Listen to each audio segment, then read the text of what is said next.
మన well wishers మాట్లాడుకునే నాకు తెలుసు, నేను బట్టి ఉండే కాళ్ళు అనుకున్న వాడి గురించి కథ ఉంది.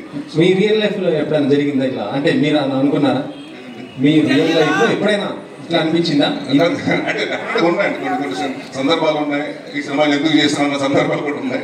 సో ఏ సినిమా టైప్ అని అడగవద్దు ప్లీజ్.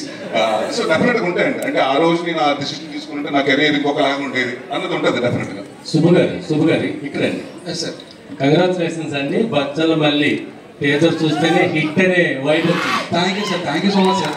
సార్ ఇది మూర్ఖుడు కాదన్నారు కదా. అవును సార్. తెలిసి చేసే మూర్ఖత్వం ఉంటారు, తెలియక చేసే మూర్ఖత్వం ఉంటారు. చెప్పిన వినని మూర్ఖుడు ఉంటాడు.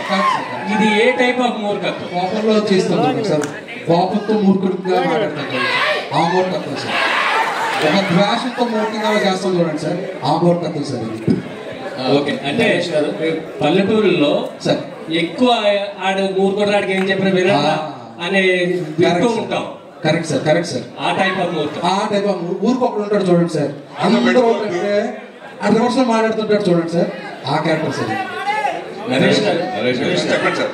నరేష్ గారు చాలా బాగుంది. Thank you. మీ లాంగ్వేజ్ చెప్పాలంటే ఎందుకోసం చూడాలి, దేనికోసం చూడాలి, అది ఎవరికైనా ఎందుకోసం చూడాలంటే ఇది ప్రతి ఒక్కళ్ళు చూసుకుంటే కనెక్ట్ అవుతారండి. ప్రతి ఒక్కళ్ళు మచ్చలమల్లే లైఫ్లో.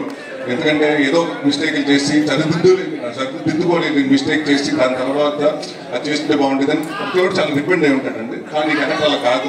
సో మీరు ఏమంటారంటే రేపు అంటే జనరల్గా అంటాం కదండి, మనిషి కాదు మూర్ఖుడు అంటారు కదండి. అది మారిపోతుంది. ఈ సినిమా చూసిన తర్వాత ఆడు మనిషి కాదు పచ్చమల్లి అంటారు.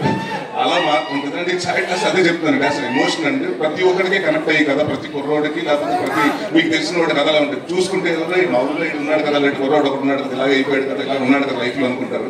పని బాట లేకుండా తిరిగేసి గోడల మీదకి వచ్చిన అమ్మాయి వెళ్ళి వచ్చి అమ్మాయిలు వాళ్ళతో రాయేసేసి వాళ్ళ తిరిగి ఇలాంటి వాళ్ళు ఉంటారు కదా. ప్రతి ఒక్కటి అంటే అవసరం ఉన్నా లేకపోయినా గొడవ పడిపోయే క్యారెక్టర్లు ఉంటారు కదండి, అలాంటి క్యారెక్టర్ ఇతను. సో ఇది కొంచెం అంటే మనం సొసైటీలో చాలా తరచూ చూసి కదా క్యారెక్టర్. సో దాన్ని కొంచెం మూర్ఖత్వం గొడవలు దాటేస్తే మీ లైఫ్లో ఎలా అయిపోతాయని చెప్పడానికి కోసం తీసుకున్నారు కదండి. సో అందుకు చూడాలి. నరేష్ గారు, సుబ్బు గారు, శంకరాభరణ దగ్గర నుంచి చూసుకుంటే అన్నవరంలో తీసిన సినిమా హిట్ అవ్వకుండా ఉండలేదు. అన్నవరంలో షూట్ చేయడం అంటే అది సెంటిమెంట్.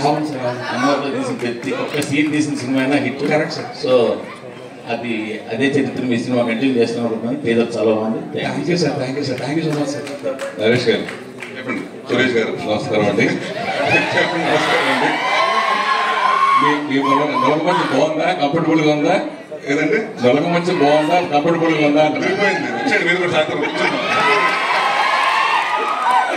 సరే, ఎప్పుడైనా మీ కెరీర్ లో అంటే నాన్నగారు చిన్నప్పుడు ఈ విలేజ్ లో ఉండి నలుగు మంచం మీద పడుకుని ఆయన పెరిగారు నాకు తెలిసి.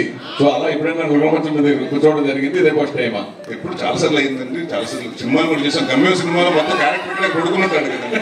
సో అలవాటు ఉన్నాయండి. మరీ నేను అంత బాగుంది గవర్నెన్స్ పోనేం కాదండి. అది ఎరగొట్టారు, నలుగు మంచం ఎరగొట్టారు మాట. అయితే